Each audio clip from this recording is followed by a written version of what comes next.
Welcome back. Kevin's Mobile Repair.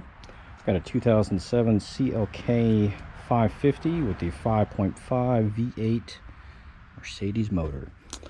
We're doing some VVT solenoids on this thing today. Got these. They're the old ones. We're doing both banks. Passenger side bank's not that big of a problem. Show you a couple tips. Driver side, gonna be a whole lot much more fun. So this will take a E8 bit, sorry, E6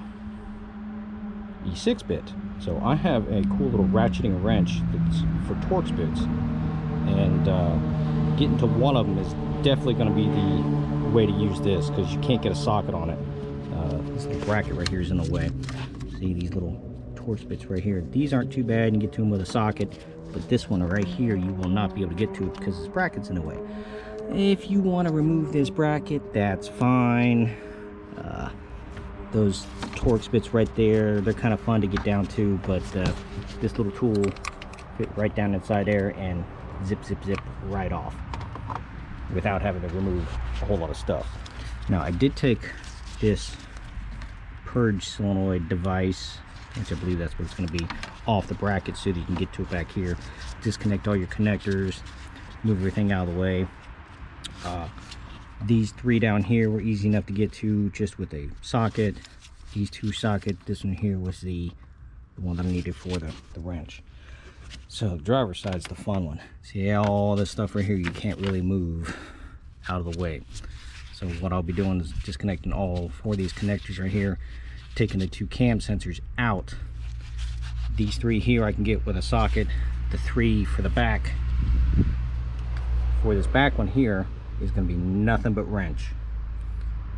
And I'm probably going to put a rag down there and a magnet down there in case I need to catch the bolts that decide to fall, because there is no room back in there. So we'll be removing the cam sensors to get more room back in there in order to get to it. But so I'm going to finish up with this side over here and then do that one, and I'll show you what everything looks like when I get it off over there, which should be nothing major. But I'm not going to remove this coolant pipe right here, because that's a massive mess. But yeah, I should be able to get everything with the magic little tool right here. But I'll let you know here in a couple of minutes when I get to that point. Alright, so could not get this back one out and stuff like that without having to take off this little coolant hose. So two Torx bits right here, goes down there. Right now I got a rag over the pipe to alleviate as much of the coolant dripping as possible. I did take off this for the secondary air injection pump too. It just slips off. But once I got this pipe out of the way, I was able to get a socket on here, the wrench, like I was saying, for this piece here. But this one here, I'm going to need a pair of pliers to start it off. Put it on there, crack it loose, then you can use your fingers and it will come loose after that. That one right there is a major pain in the ass getting back in because of this tight area right here. But if you just finagle with it for a little bit, you can get to it. Like I said, I also did take out both my actual cam sensors and stuff like that. So, but we're going back together now. Should be done here in about 10 minutes or so. Also be careful of O-rings. These do have O-rings. Cam sensors have O-rings. Make sure you don't double O-ring it going back in, otherwise you're going to cause a oil leak.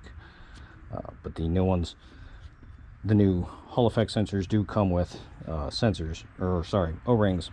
So just make sure that the old ones come out with it. But any questions or comments, please feel free to let me know.